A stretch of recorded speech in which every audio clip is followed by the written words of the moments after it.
जय माता की मित्रों। आज हम लोग पूर्वा फाल्गुनी नक्षत्र के बारे में चर्चा करेंगे। जैसा कि आप लोग जानते ही हैं, अभी नक्षत्रों के बारे में हम लोगों ने पाठ चालू किए हैं आप लोगों के बेसिक नॉलेज के लिए। उसी के बारे में चर्चा करते हुए जा रहे हैं। नक्षत्रों के बारे में हम लोग इसमें पूरी उसकी जो भी चीज़ें हैं उसके बारे में पूरी जानकारी करेंगे।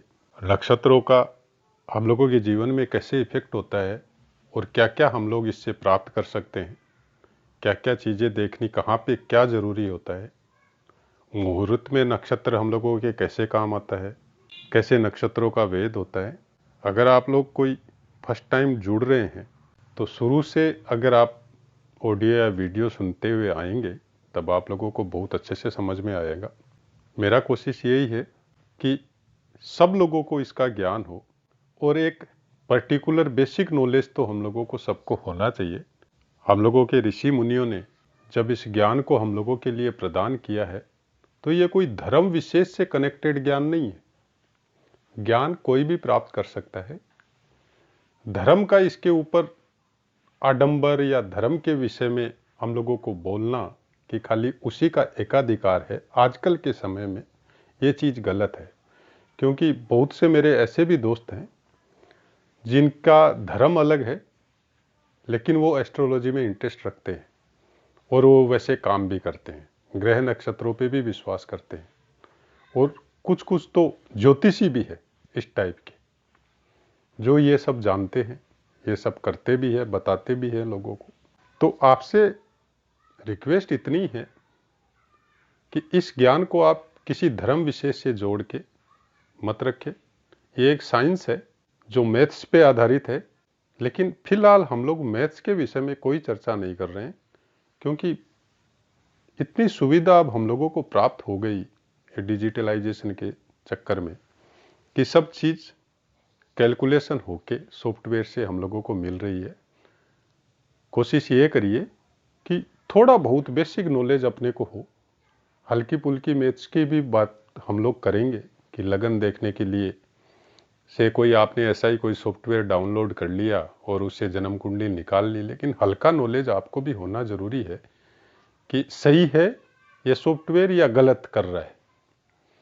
तो अगर थोड़ी सी जानकारी हम लोगों को हो कि लगन कैसे निकालते हैं, कौन सा नक्षत्र कैसे चलता है, तो वो बेसिक नॉलेज की भी बात करेंगे हम लोग ये सब विषय में भी आगे जाके। तो उसके बाद में हम लोगों को ये पता रहता है कि ये सॉफ्टवेयर का जो मैथ्स है वो सही होके आ रहा है। अब हम लोगों को प्रिडिक्शन के विषय में सोचना है खाली, कौन सी जगह में कौन से नक्षत्र, कौन से ग्रह का क्या प्रभाव होता है, कौन कौन से ग्रह के कौन से कारक है, क्या चीज़ों से क्या चीज़ देखने के लिए कौन सी जगह को, कौन से भावों को, कौन से नक्षत्र और ग्रहों को देखा जाता है, उसी की चर्चा हम लोग अभी फिलहाल कर रहे हैं और शुरू से कर रहे हैं। एकदम बेसिक नॉलेज जो आम भाषा में, जिस भाषा में हम लोग समझते हैं उसी भाषा में बात कर रहा हूँ मैं। कोई लंबे चौड़े संस्कृत के श्लोक, संस्कृत की कोई बुकों का कोई श्लोक मैं आपको प्रदान नहीं कर रहा हूँ और न उसका अर्थ बता रहा हूँ। जो श्लोकों का व्याख्या किया गया है अच्छे अच्छे विद्वानों द्वारा हिंदी में, मैं उसी की व्याख्या कर रहा हूँ। अपना भी इसमें कोई भी एडलेस मैं नहीं कर रहा हूँ, जैसा बताया गया है वैसा ही बता रहा हूँ। जब अपनी बात होगी, जब मैं बोलूँगा कि हमारा ये देखने में आया है एक्सपीरियंस में कि ऐसा भी हो सकता है, उस समय आपको क्लियर बताऊंगा कि हमने ऐसा देखा है, ऐसी जन्म पत्रियों में हमने ऐसा भी देखा है। क्योंकि ये एक निरंतर चलने वाला ज्ञान है, इसमें फुल स्टॉप किसी को नहीं लग सकता। हर आदमी की अपनी अपनी व्याख्या की, दिमाग की एक क्षमता होती है, उसके हिसाब से वो व्याख्या और उस दिमाग का यूज करता है। हम लोग वो ऋषि मुनि जिन्होंने ये शास्त्र को रचा था, जो अपने हिसाब से मैथ्स निकाल के जो हम लोगों को प्रदान किया था, हम लोगों में मैं नहीं मानता कि किसी का भी दिमाग उन लोगों जैसा कोई डेवलप हो सकता है।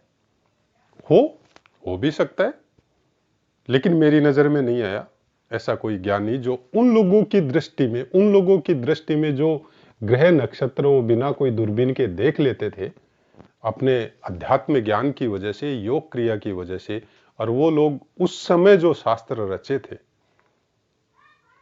ये साइंस का विषय, ये मैथ्स का विषय उन लोगों ने उस समय निकाला था जो आज भी प्रिडिक्ट हो रहा है, और इस समय में उन लोगों के ज्ञान को टक्कर देने वाला, उन लोगों के समकक्ष अपने दिमाग को मानने वाला मैं तो नहीं हूं। कोई है अपने आप को बोलता है ऐसा बात, तो मैं विरोध नहीं करता उसका। हो सकता है, क्योंकि पृथ्वी पे तरह तरह के दिमाग है, तरह तरह के जीव है। इस पृथ्वी पे बहुत बड़ी पृथ्वी है, बहुत टाइप के जीव है, लेकिन मैं नहीं। मैं अपनी कोई प्रिडिक्शन या अपने कोई सिद्धांत या अपनी कोई चीज बताऊंगा तो डायरेक्ट हम लोग बात करेंगे उसके विषय में कि हमने ऐसा देखा है बहुत सी जन्म पत्रियों में। आप मानो न मानो, मैं आपके ऊपर छोड़ूंगा।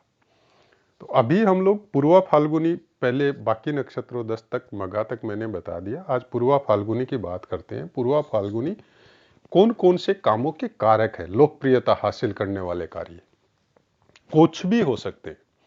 लोकप्रियता के मामले में आप कोई भी चीज के अंदर लोकप्रिय हो सकते हैं। कोई जरूरी नहीं है एक पर्टिकुलर काम हो, नहीं। लोकप्रियता, लोकप्रियता का नेता की भी होती है, लोकप्रियता एक पंडित की भी होती है, लोकप्रियता कथा भागवत करने वाले की भी होती है, लोकप्रियता सिंगर की भी होती है, लोकप्रियता एक कलाकार की भी होती है। तो कोई भी लोकप्रियता का जो भी काम है वो पूर्वा फाल्गुनी नक्षत्र ही उसका कारक है। गीतकार हो, संगीतकार हो, गायक हो, कवि हो, चित्रकार हो, व्यापारी हो, सूत की वस्तुएं बनाने वाला, नमक बनाने या बेचने वाला, शहद, मुरब्बा वगैरह बेचने वाला, तेल व्यवसाय, बालकों को शिक्षित टीचिंग वगैरह करने वाला, विक्रेता, वकील, फैसला करवाने वाले या मीडिएटर जो जज वगैरह होते हैं वो, अग्निकर्म, अग्निकर्म में मतलब ये हो सकता है, अग्निकर्म में आपका जैसे हवन यज्ञ हो, ये सब के कार्य। अग्निकर्म करने वाला, अग्निकर्म में इंडस्ट्री भी हो सकती है, क्योंकि बड़ी बड़ी स्टील प्लांट है और है, तो उसमें भी अग्नि का ही काम होता है, वहीं पे जाके स्टील वगैरह गलती है। तो ये सब पूर्वा फाल्गुनी नक्षत्र के अधीन आता है, ये सब काम या ऐसे जातक उनका पूर्व। अगर ऐसे काम आपको पर्टिकुलर समय में कुछ करना है, इस टाइप का काम, तो आपको प्रश्न कुंडली में या उस दिन के नक्षत्र में पूर्वा फाल्गुनी को आपको देखना पड़ेगा। तो कारक मैंने बता दिया। अब पूर्वा फाल्गुनी में जन्मे हुए जातक जिनका नक्षत्र लगन में, चंद्र कुंडली में या सूर्य कुंडली में, उनका अगर पूर्वा फाल्गुनी नक्षत्र है तो उसका स्वभाव या वो किस टाइप का हो सकता है। वराह मिहिर जी ने भी बहुत कुछ बताया है नक्षत्रों के बारे में। हम लोगों का पाराशर जी जो मेन चल रहा है कि पाराशर संहिता वगैरह या पाराशर जी की जो भी बुकें हैं उनमें भी बहुत कुछ बताया है। नारद संहिता भी एक चलता है, उसमें भी ग्रह नक्षत्रों के बारे में बहुत कुछ बताया। अलग अलग ज्ञानियों ने उनके श्लोकों की अलग अलग व्याख्या की है। पाराशर जी के हिसाब से पूर्वा फाल्गुनी में नक्षत्र में उत्पन्न जातक को पानी से विशेष प्रेम होता है, लेकिन ये जरूरी नहीं है कि वो कोई तैराक होते हैं या और कुछ वो पानी से संबंधित कोई कार्य करते हैं। नहीं, उनको प्रेम होता है। पानी से डर लग सकता है उनको, लेकिन उनको बहुत प्रेम होता है पानी से। पानी देखना उनको अच्छा लगता है, या नदी या तालाब या समुद्र किनारे बैठना उनको अच्छा लगता है। मीन्स ये हुआ कि पानी को देख के ये लोग उद्वेलित होते हैं, खुश होते हैं।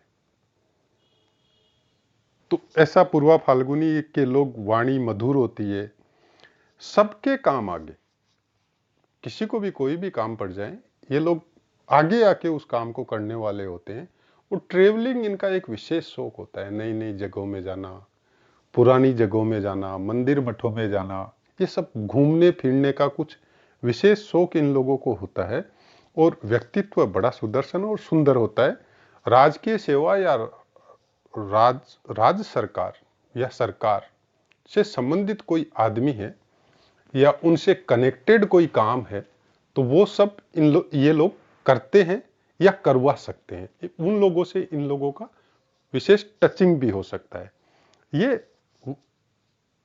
इस बारे में ये जो बातें हैं ये वराह मिहिर जी ने अपनी बुक में लिखी हुई है। और पाराशर जी ने लिखा कि भौतिक समृद्धि पाने में ये लोग भाग्य के धनी होते। भौतिक समृद्धि जो हम लोगों को सांसारिक क्रियाकलाप कंप्लीट करने के लिए जो पैसे चाहिए, धन दौलत चाहिए, घर चाहिए, जमीन चाहिए, ये सब विशेष इन लोगों के ऊपर मतलब वो रहती है, कृपा रहती है। तो ये लोग उसके प्रति कुछ विशेष ध्यान रखते हैं।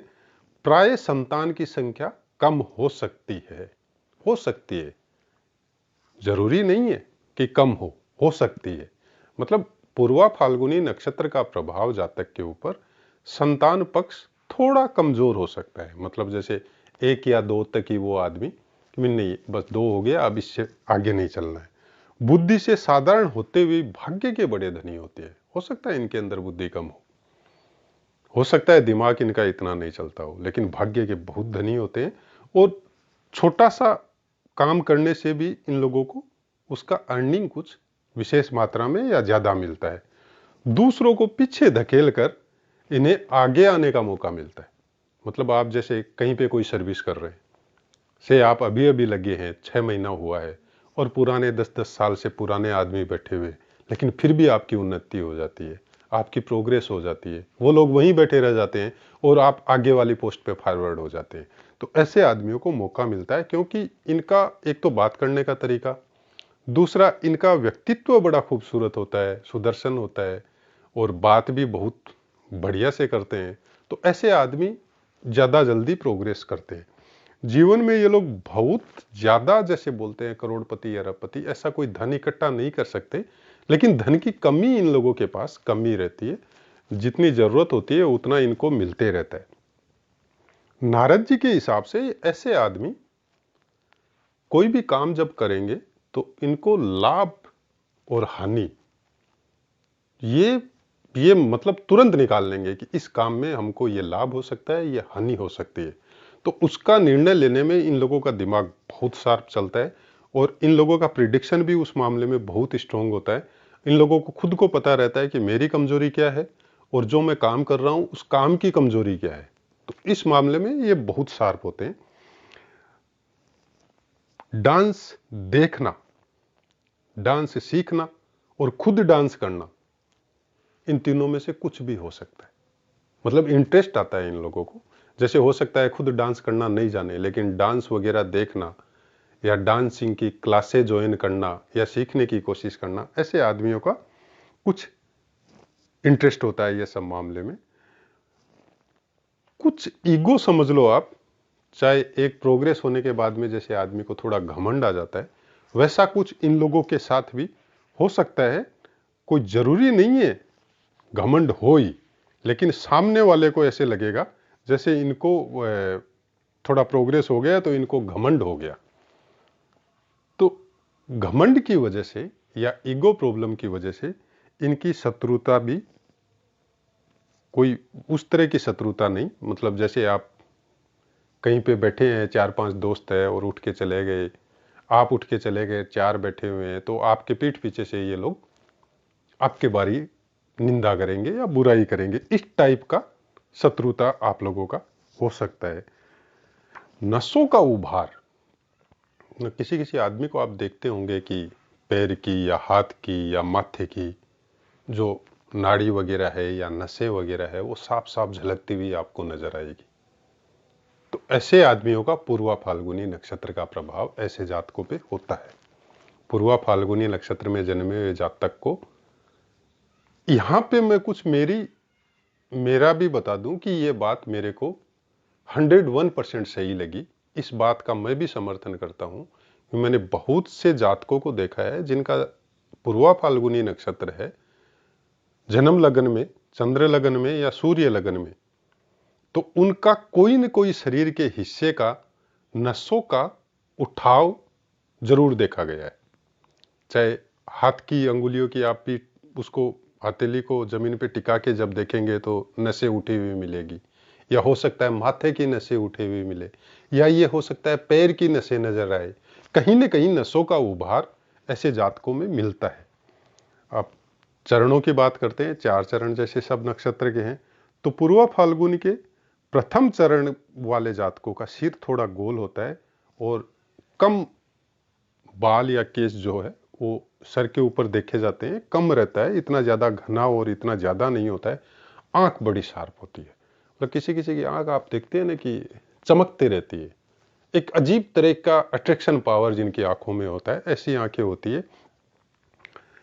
नाक पर कोई भी दाग धब्बा आपको जनरली नजर नहीं आएगा, लेकिन बाकी शरीर पे, सर को छोड़ के बाकी शरीर पे हो सकता है आपको जगह जगह बाल ज्यादा नजर आए। जैसे हाथ पे हो सकता है, आपको पीठ पे हो सकता है, या पैर वगैरह में हो सकता है।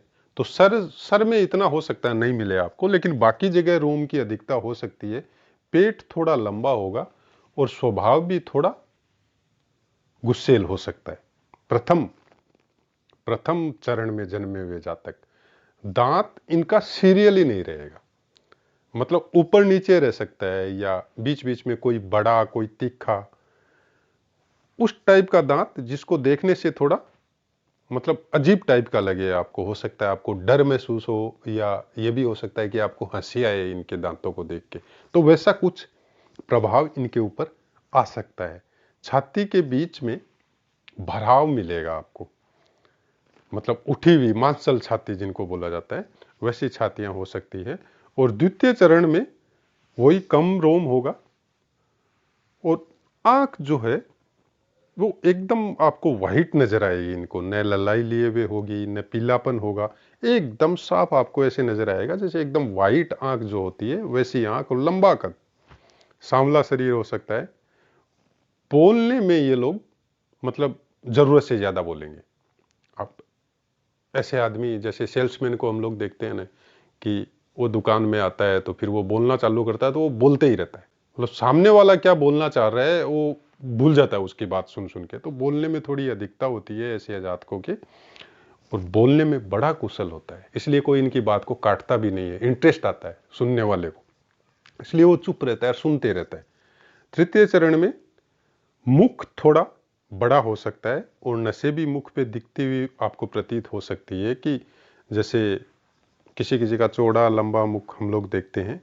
शरीर मोटा होगा, और खासकर औरतों के प्रति कुछ सम्मान की मात्रा कम हो सकती है। सांवला रंग होगा, और स्वभाव से थोड़ा तीखापन, लाइक हम लोग ऐसे समझ सकते हैं सनकीपन, मतलब बात का जैसे अपोजिट आंसर देना, या टोन में बात करना, इस तरह का स्वभाव इन लोगों का हो सकता है।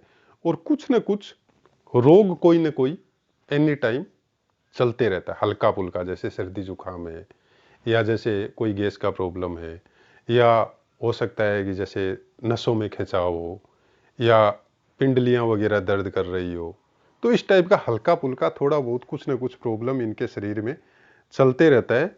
और कूटनीतिक वाक्य बोलने वाले ज्यादा होते हैं, मतलब कोई बात अगर नॉर्मल कर रहा है तो ये लोग भी उस नॉर्मल बात में भी मतलब ऐसा पिन मारेंगे कि जो बातें हो रही है वो लोग भूल के, और किसी न किसी को इनकी बात से तकलीफ जरूर होगी, इस तरह का वाक्य भी ये लोग यूज कर लेते हैं जनरली। चौथे चरण में अच्छी बात बोलने वाला, बहुत सुंदर वाक्य बोलेगा, और सुनने वाले को भी बड़ा मधुर लगेगा।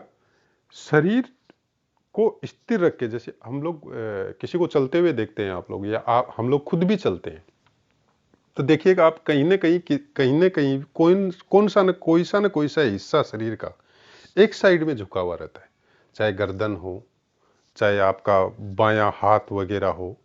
तो ये लोगों का कोई भी हिस्सा किसी साइड में झुका हुआ नहीं मिलेगा, ये तन के चलते एकदम स्ट्रेट वे चलेंगे ये लोग। ऐसे लगेगा आपको जैसे सीधा कोई बांस चल के आ रहा है, इस टाइप का शरीर होता है, इस टाइप का चलने का स्टाइल होता है इन लोगों का। बैठने वाला, बैठने में भी ये लोग वैसे ही तन के ही बैठेंगे आराम से, जैसे एकदम बैठ गए वैसे आपके सामने ये नहीं बैठेंगे, मतलब एक स्टैंडर्ड होगा इनका बैठने में भी। और लोकप्रिय होते हैं, सुंदर होते हैं ऐसे आदमी।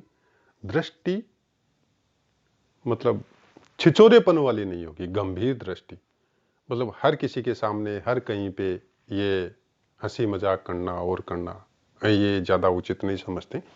गंभीर बातें बोलेंगे और गंभीर ही दृष्टि रहेगी। और सामने हो सकता है इनको ज्ञान कम हो, लेकिन सामने वाले के हिसाब से ये लोग बड़े ज्ञानी होते। कोई भी तरह का काम, ये काम में ये नहीं समझते हैं कि ये छोटा काम है, ये बड़ा काम है, ये हम लोगों का संस्कार में नहीं है या हम लोगों का परिवार में ऐसा काम नहीं किया गया, नहीं, ये लोग कोई भी काम कर लेते हैं, नकलची भी हो सकते हैं। मतलब किसी भी चीज़ का, चाहे बात का हो, चाहे किसी की राइटिंग का हो, चाहे किसी का चलने का स्टाइल का हो, तो ये नकल करने में कोई न कोई चीज़ का हुनर इन लोगों के अंदर हो सकता है। कोई भी नकल कर सकते हैं, कोई ज़रूरी नहीं है एक पर्टिकुलर। नकलची का मतलब ये हो गया कि आप किसी का रंग रूप भी बदला सकते हैं। कोई दूसरा, जैसे नकल हम लोग देखते हैं रामलीला वगैरह में पार्ट होता है किसी का, तो उसी हिसाब से संवाद करना, उसी हिसाब से केस सज्जा और करके वो पार्ट वगैरह करते हैं, तो पहचान में नहीं आता है। तो ये डिट्टो कॉपी कर सकते हैं किसी का भी, कोई भी चीज़ का। तो वो कोई भी क्षेत्र में महारत हासिल हो सकती है ऐसे जातकों की।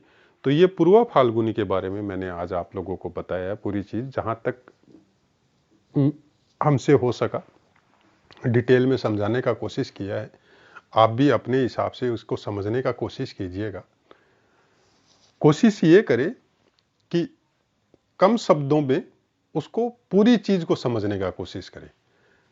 हर चीज़ का अपना एक दायरा होता है, जो व्याख्या किया गया है या जो श्लोक है उनका भी अपना एक दायरा है, उस समय में लिखा गया था।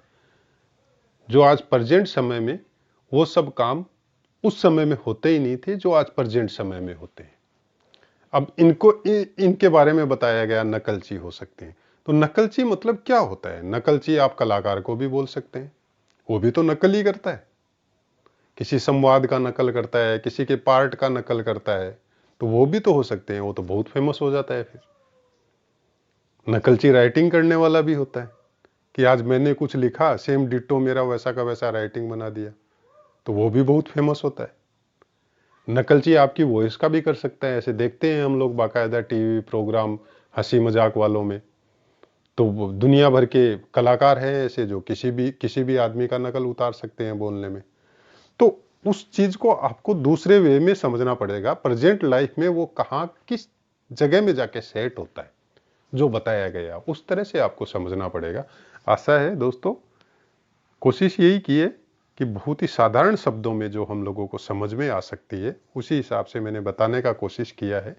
जो गंभीर शब्द है, जो गुड वाक्य है, जिनको समझने में थोड़ी दिक्कत आती है, वैसे शब्द मैंने यूज नहीं किए हैं। आप लोगों को अच्छे से समझ में आया होगा। जय माता की।